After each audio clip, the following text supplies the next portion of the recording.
motherfucking 3. You niggas can't fuck with the M.O.B. 1, 2, motherfucking 3. You niggas can't fuck with the M.O.B. This is get so rock music, bitch. 4-5 rock music, child music, cocaine rock moving, OG hop abusing niggas like the hustler. I was whipping kick for hours, Taliban dropping towers, hammerman, chop ups and young niggas jump clocking, dropping bombs like test the verb in a cold white. What's good with YouTube? You already know, Big Flocka with the convict's perspective. I'm gonna smash, dash, slide on through with that little bit of energy. Please hit the like, subscribe, comment, do all those things to help support this channel, and hit that bell notification for future fire content. And as you guys already know, man, this Aryan Brotherhood indictment has been going on for a couple years. Just yesterday, I announced that one of the victims that is on this indictment are the individual, and the suspects are the individuals who actually are alleged to have killed Yogi Pinnell in New Folsom in 2015. Now, further, they've been making arrests from as far back as from February to August of this year, and arresting several different murder suspects. Some of these transpired on the streets, some of them transpired in prison, and they have federally indicted them. Now, for some reason, the information hasn't really been offered in the media to who the victims were, who the suspects were, who called it, what the details were of these alleged hits, right? For some reason, they've been keeping this under wraps, and the media has not really been given a lot of intel and information. But I'm here going to give you guys a little breakdown of some of these alleged suspects and victims, and when they transpired, and when these people were arrested, and where they're being housed. Now, if you guys recall, right, in December of 2022, the feds did like a secret announcement that they were adding charges on to the, you know, the RICO indictment that has like 2 Scoops, Randall, and all those individuals indicted, right? Now, they didn't go into details about any of these alleged hits, murders, and attempted murders, right? But here I'm gonna give you some information, right? One of them was revolving around a Fresno area white power gang known as the Fresnex. We've discussed them before. Now, first, it was more about alleged drug trafficking and whatnot from prison, right? But now they've implicated a couple of murders. Now, the new defendants that I think this is back in March that got arrested, right, were Kenneth Kenwood Johnson, Francis Clement, Brandon Bannock, and Justin Gray. They are charged with murdering Alan Roshansky, 34 of Vista, and Ruslan Magdegziev, 40 years old, of Tarzana. Both were shot in the early morning hours on October 4, 2020 in the Los Angeles County city of Lomita. Now, apparently they're saying that the prosecuting attorneys on this case are being kind of sluggish in turning over discovery and whatnot, so that's been an issue, and why probably this stuff is not being presented to the media. The indictment also charged at least 2 other people with murder for killing that occurred August 12, 2015, which is basically, man, the Yogi situation, man. So they knew back as February that these indictments were coming. They just barely announced all this recently. Now, trip on this, man. This individual, right, Kenneth Kenwood Johnson, right, had already came up in this indictment case in 2019, but prosecutors alleged that Johnson was targeted for murder in 2017 due to a fallout over a botched drug robbery in Orange County. So they're questioning, how could he be part, right, of being legitimately targeted by the gang if he was involved in a gang-related murder plot 3 years later. In addition to all this, man, Kenneth Bash, an alleged Aryan Brotherhood associate, is charged with conspiracy to murder 2 people, including an unnamed man who was suspected of child molestation. Bass was already charged in the federal case, but faced allegations of participating in a scheme to smuggle methamphetamine and heroin into Salinas Valley State Prison. The criminal complaint against Bass, filed in November of 2020, alleged that a man named Waylon, whose initials are WP, was one of several involved in the plot to murder the alleged child molester. It further alleges that the pair worked with Aryan Brotherhood member Todd Fox Morgan to send the would-be hitman a gun. Morgan was sentenced to 21 years in federal prison for drug smuggling last year. Now, the second murder plot that they're alleging started in 2019. The indictment alleges that the conspiracy to kill Roshansky and Magdegziev started 3 days before they were gunned down. 6 weeks later, an LAPD drug investigator brought forth a confidential informant to federal agents who reported overhearing Gray talking to 2 others at an apartment in Long Beach about how got those 2 Russian guys. in Lomita. Authorities say Gray was promised membership in the Aryan Brotherhood for killing both men, and that cell phone records show he and Romshansky talked within an hour of the shooting. So the AB ain't playing around, man. They knocking off basically Russian mafia guys or individuals that are tied in with the Russian mob. Apparently, man, they said that this individual Roshansky was pretty much, an outgoing person, right? But as far as the other individual, Maga Medgadzivi, whatever, I can't pronounce it, came to the United States as a refugee fleeing the Second Chechen War, according to the court documents. He attended college and worked various jobs in Southern California, including a supervisory role. Forget this, for a cleaning company as a truck driver. In 2010, though, he was indicted alongside a reputed Israeli mobster in an extortion case centered in Las Vegas. Apparently, this guy was connected to a powerful organized crime family in Israel, right? And was indicted in 2010 and basically was some muscle out there in Las Vegas, working hand in hand with basically some mob figures out there. So this California AB was not playing around, man. They was actually involved in some high power shit. And they were actually taking out some fucking high powered dudes that were part of other organizations, man. Doesn't go into the details, but apparently these guys were pretty much stepping on some type of business toes right there that was affecting the AB's fucking, like I said, business empire they had fucking operating. Something went along the ways to where these guys became an interference or made promises that they couldn't uphold.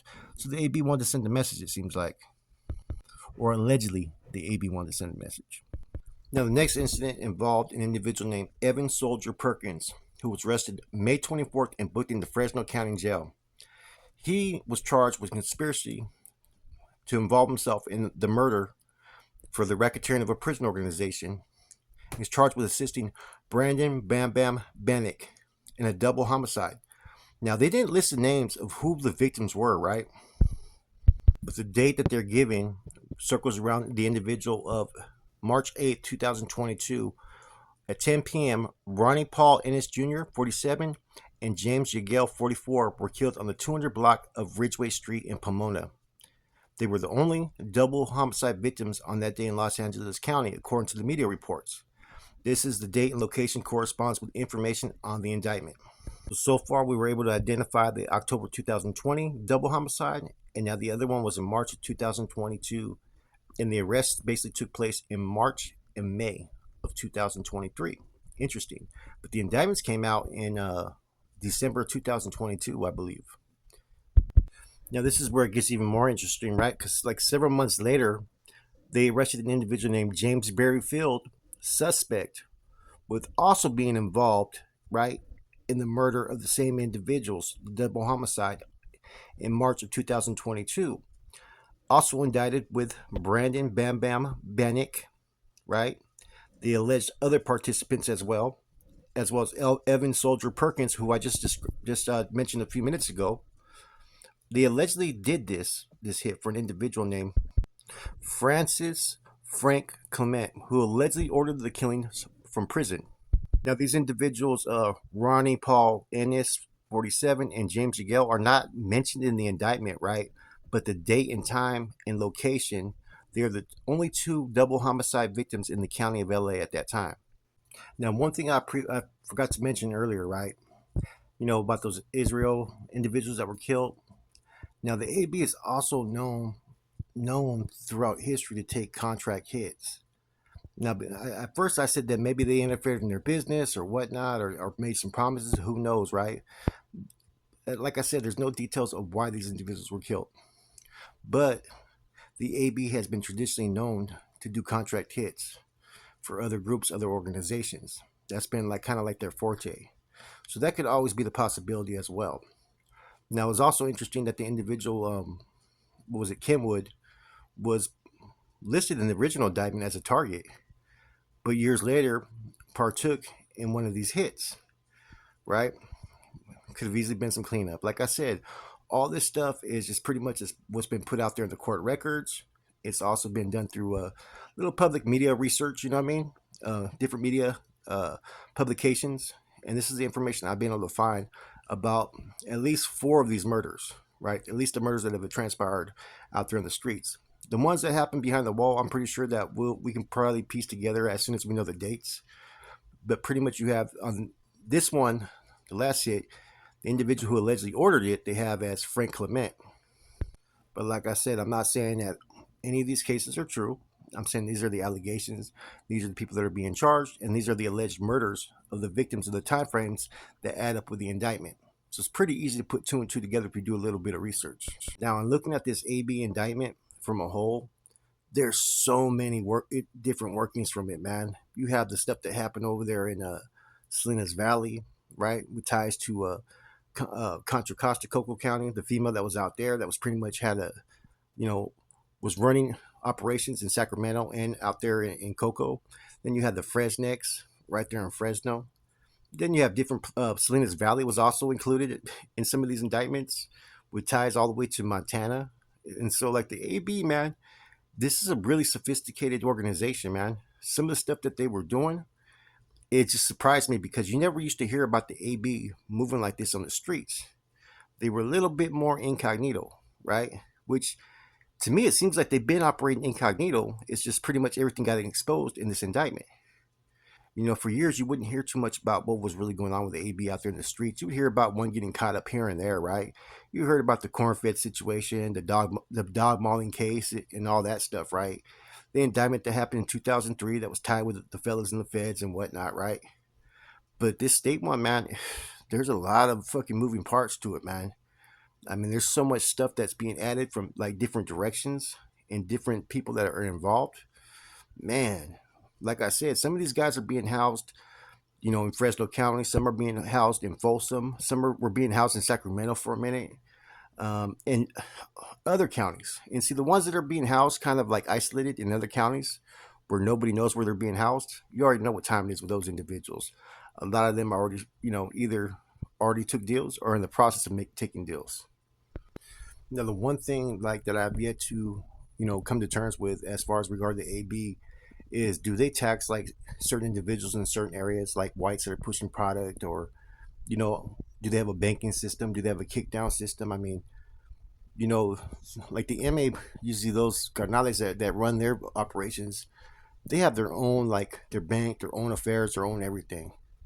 The NF, as you know, is a little bit more sophisticated. You're getting percentages kicked in from different members, and it goes all the way up to the top. You have, you know, different leaders that will have different banks and for different usage. Like I said, there's a lot more complexities when it comes to the NF. But how does the AB operate its money? Because they were apparently doing some big things. And I wonder what other areas and what other groups were they working hand in hand with. So when it comes to these federal indictments, they usually just give you a vague rundown of what's going on. Sometimes they'll list the victims, sometimes they won't.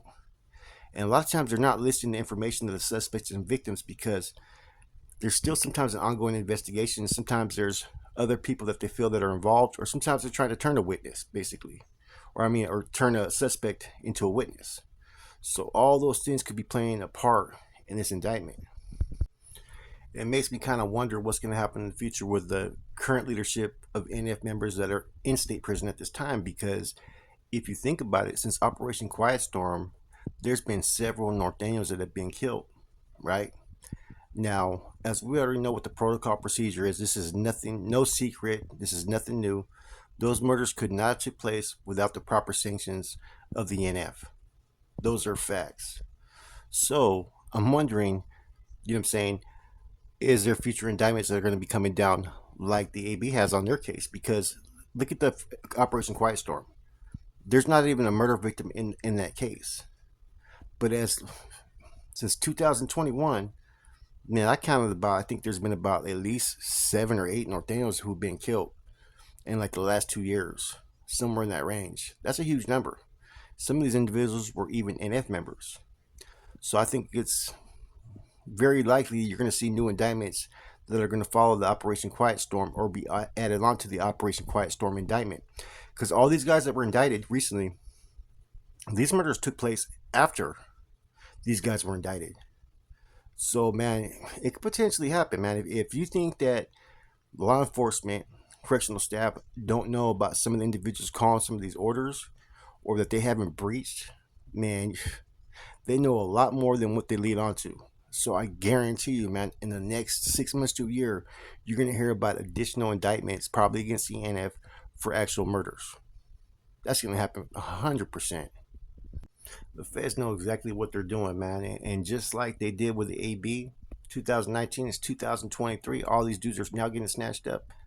Good possibility it's going to happen to the NF, man. And I wonder what's going to happen at that time. Because right now, the NF is really in a vulnerable spot. They don't have too many members out there on these lines, and a lot of them are watered down new recruits that wouldn't have been recruited like 10, 20, 30 years ago. They wouldn't even been hermanos, like I said before. So it's going to be interesting to see how much all this shit's going to affect the NF and Norteños, as well as the MA and Sureños. Like I said, since these guys have been on the line, people's conduct, behavior, and actions have been totally contrary to what they were traditionally in the shoe. You're seeing a lot more abuse of drugs. Some people are just strung out on these level 4 guys, I'm hearing, on the active side. That would have never been tolerated in the past. And the AB, man, they've been the ones that have been kind of secretly functioning, fucking not playing around, man. They've been about that business, man. This indictment pretty much showed a lot of different things to where the AB's not playing around, man, at all. Anyways, I figure you guys would probably enjoy this spiel, man. There's a lot of details, a lot of working parts, man. And I'm sure I'll have more details probably, hopefully, in the future, man, as I'm going to keep tabs of this RICO indictment, man, which I have been for like the last 3 years. It's just more and more information is being revealed. And the stuff that I've been getting lately has been good info, good intel. And it's some fucking shocking information, basically. With that said, it's your boy Flacco, Convict's Perspective. I'm gone. Block movement, MOB, I'm stamped approved. If you want the static, about to let this beast loose. Picking up work, kickstands in the birdie. Pushing me without a Chris, breaking down the wide girly. Workers for the team, running out of product early. Set the delivery